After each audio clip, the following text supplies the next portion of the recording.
Imagine being completely alone. Seriously, take a second and just picture it.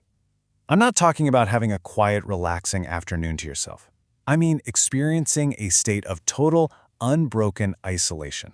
You have no friends, no family, literally no one to talk to. There are 0 messages lighting up your phone. Absolutely nobody is reaching out or, simply checking in to see if you're okay. Now, depending on how incredibly crazy your week has been, at first that might actually sound kind of peaceful, right? Like a nice quiet break from the relentless noise of the world. But, well, the research tells us a completely different story. If you were stuck in that state for days, weeks, or even months, your brain doesn't just get relaxed, it doesn't just get bored. It actually starts reacting as if you're facing a real, imminent physical threat. Your stress absolutely skyrockets, and your health takes a massive, steep dive. Welcome to today's Explainer. We are unpacking a fascinating topic, the evolutionary shield, and exactly why humans need friends to survive. Friendship isn't just something pleasant, it's arguably the absolute most important survival tool our species ever developed. Okay, let's dive right into this. Part 1. The danger of isolation, surviving 100,000 years ago. So, to understand why your brain completely panics when you're alone today, we really have to rewind the clock. Go back 100,000 years. Back then, a lone human facing predators, fatal injuries, and wild weather had virtually 0 chance of survival alone. But over thousands of generations, something massive shifted. Groups changed everything. Early humans cooperated to hunt, share food, care for the sick, and teach survival skills.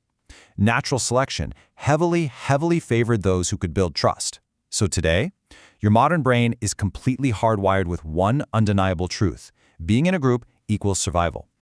That brings us to part 2, the biology of connection, your social brain. You have billions of neurons in your head, and a huge chunk of them, an enormous amount of mental energy, is dedicated entirely to analyzing trust and other people's feelings. Why? Well, now what's really interesting about this slide is how the brain processes a physical injury on the left compared to the feeling of social rejection on the right.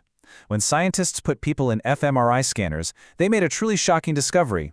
Social rejection activates the exact same brain regions as physical pain. Your brain literally treats losing a friend as a bodily injury. Crazy, right? And this completely redefines how we should think about loneliness. Have you ever felt truly lonely? Not just, a little bored on a Sunday afternoon, but a deep, heavy sense of loneliness? That feeling is not a weakness. It is not a character flaw. It's actually nature's alarm system. Just like hunger is a biological alarm that motivates you to find food so you don't starve, loneliness is a biological signal screaming, reconnect with your people. For our ancestors, if that alarm didn't ring, they wandered off and died. Loneliness literally kept them alive. Moving on to part 3, the evolutionary shield, how friendship changes your body. So the benefits of friendship go way beyond just emotions. Friendship acts as a literal, biological shield protecting your mind and body. When trusted friends around, your body dials down its stress response, producing less of the stress hormone cortisol. And the ripple effects? They are overwhelmingly positive. You get lower daily stress, dramatically better immune function, a healthier heart, much improved sleep, and ultimately a longer lifespan. Just knowing someone has your back physically protects your internal systems. It's like a superpower. And this brilliantly illustrates part 4, building civilization. Why friends help us learn. See, humans don't just rely on instinct.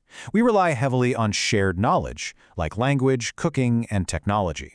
Picture the engine of civilization. Step 1. One person discovers an edible plant. Step 2. Someone else figures out a sharper tool or a better hunting technique.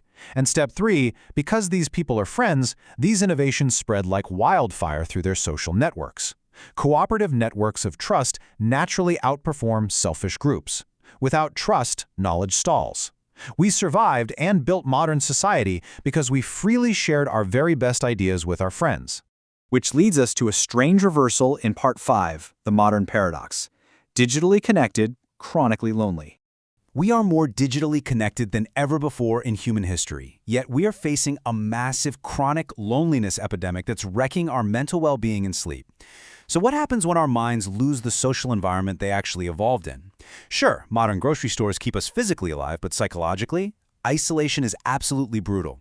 There's a reason solitary confinement is used as the most severe punishment in the prison system. Our brains fundamentally expect social interaction, and depriving the brain of its social ties completely breaks it down.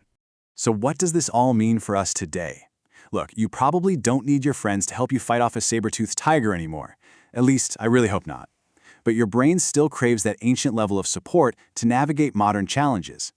Meaningful modern friendships require way more than just a quick text or a like on a post. They require real trust, shared physical experiences, active empathy, and genuine face-to-face human connection. The ancient need for emotional support is still very much alive inside you. Friendship is not just something humans enjoy. It's something humans were built for. It's not a luxury. It is your ultimate evolutionary advantage. Next time you're laughing with a friend, remember, you are actively participating in the exact survival strategy that built civilization. So my question to you is, what will you do today to keep your evolutionary shield strong?